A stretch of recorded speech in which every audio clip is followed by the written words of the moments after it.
আমি Sukanta.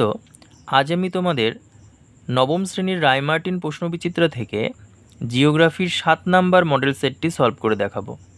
Second unit test 7 number model set. তো চলো শুরু করা যাক।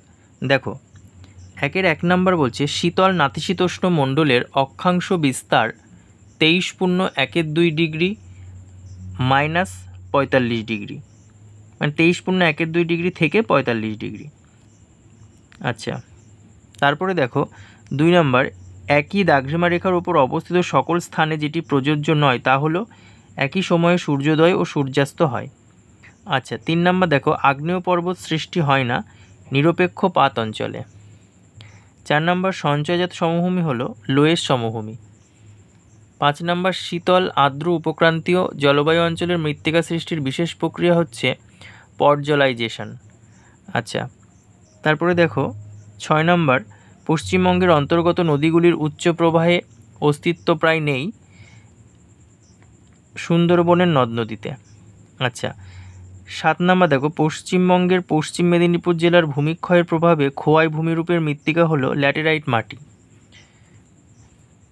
2 এ 1 নাম্বার দেখো, ড্যাশ ভিত্তিতে স্থানটির পূর্ব বা পশ্চিমের অবস্থান নির্ধারণ করা হয়, এটা হবে দ্রাঘিমা রেখার ভিত্তিতে। 2 নাম্বার, ড্যাশ অঞ্চলে দ্রাঘিমা রেখাগুলি পরস্পর দূরত্ব সর্বাধিক, এটা হবে নিরক্ষীয় অঞ্চল। আচ্ছা, বিয়ের 1 নাম্বার দেখো, কেন্দ্রমণ্ডলে সৃষ্ট পরিচালন স্রোত পাত সঞ্চালনের প্রধান শক্তি, এটা শুদ্ধ। আচ্ছা, 2 নাম্বার দেখো, সমপ্রায় ভূমির অনুচ্চ টিলাগুলিকে মোনাডন বলে, শুদ্ধ। আচ্ছা, এবার দেখো সি এর গুলো দেখো, সি এর 1 নাম্বার বলছে সমসত্ব খনিজের সংমিশ্রণে গঠিত আবহবিকারকে কি বলে, স্বল্পমোচন। 2 নাম্বার, হিউমাস গঠনকারী খনিজ পদার্থ সময়ে মাটি মিশে যাওয়াকে কি বলে, রেগোলিত। আচ্ছা, এবার বাম দিক ডান দিক দেখো, ডি এর 1 নাম্বার, ক্ষয়প্রাপ্ত প্রাচীন পলি, এটা হবে বি, রাঢ় অঞ্চল। 2 নাম্বার, জলাভূমি সহ নিম্নভূমি, এটা হবে সি, সুন্দরবন অঞ্চল।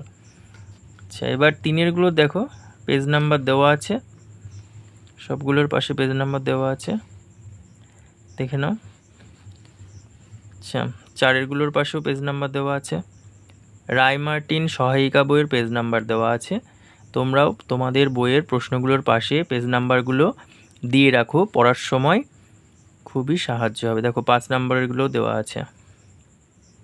Thank you.